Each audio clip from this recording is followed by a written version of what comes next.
You know, we rely on gig workers for so much these days. But have you ever stopped to think about the risks they take every single day? Today, we're going to break down a modern horror trope. One that takes a totally routine food delivery and turns it into, well, the stuff of nightmares. We're going to look at the anatomy of a perfect trap. So when I ask that, what comes to mind? A bad storm? Maybe a really sketchy neighborhood? But what if the real danger? What if it isn't the journey at all, but the destination? What if the person who placed that order has zero intention of paying you? At least not with money. All right, let's get into it. We're going to dissect this really specific, really chilling scenario that you see all over online horror stories. It's called the trap house delivery. And look, this isn't just some spooky campfire tale. No, this is a carefully crafted concept that totally plays on our deepest fears. We're going to explore exactly how it works, what makes it so dang effective, and the dark psychology that's really behind the whole trap. Okay, so here's the definition. But what really sets this apart is that it's not random. Not at all.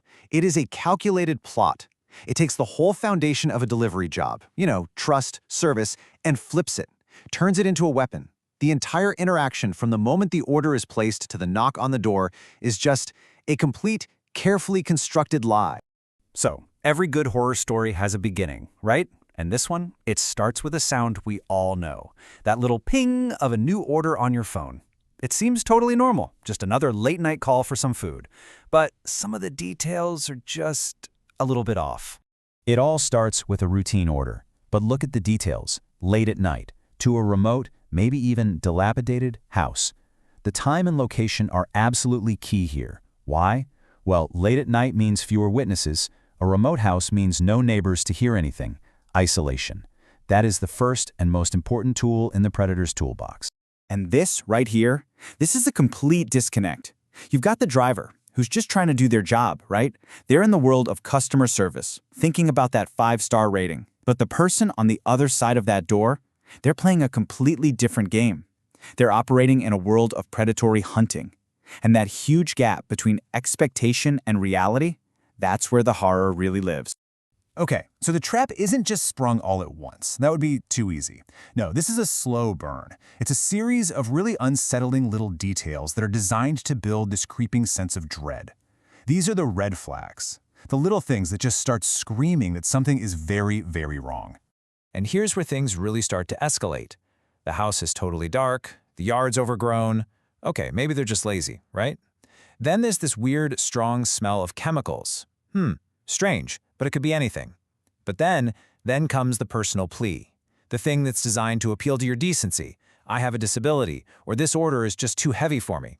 See what's happening? It's social manipulation, pure and simple, designed to make you ignore your survival instincts. And it's all building to that one critical, final demand. You have to bring it inside. So let me ask you, if you were the driver, what would you do right now? And I'm serious, think about it. Your company policy almost definitely says do not enter a customer's home. But this person, they sound like they really need help. Your gut, though, is just screaming at you that something is wrong. So what do you choose? Your safety or your job? All right, so for the sake of our story, the driver, they make that fateful choice. They decide to ignore their instincts and just help this person out. They step across the threshold, and that's the moment. That's when the entire lie just falls apart and this horrifying reality comes rushing in. The customer said, just bring it to the kitchen. Simple enough. But the door doesn't open into a kitchen. Nope.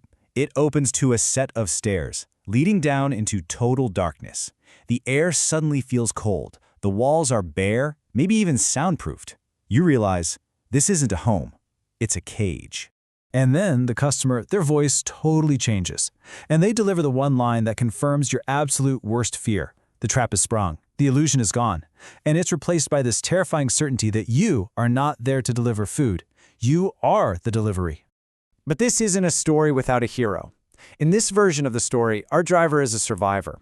That moment of truth hits, the trap is revealed, and they have to think and act incredibly fast if they want any chance at all, of getting out of there alive. There is absolutely no time to panic. It's just pure adrenaline. First, you have to realize the immediate danger.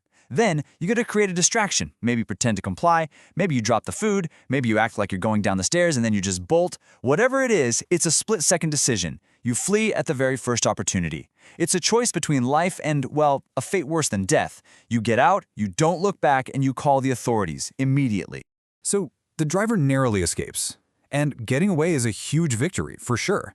But the horror, it lingers.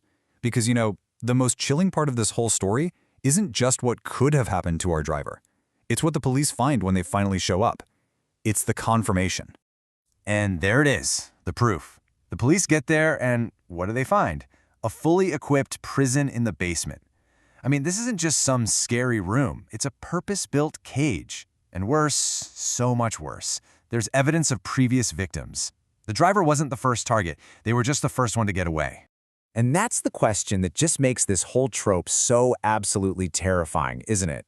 It preys on a simple, everyday act of trust, and it leaves you wondering, for every driver who listened to their gut, who got that bad feeling and escaped, how many didn't? How many times does a story like this end differently? How many times did that trap door close for good?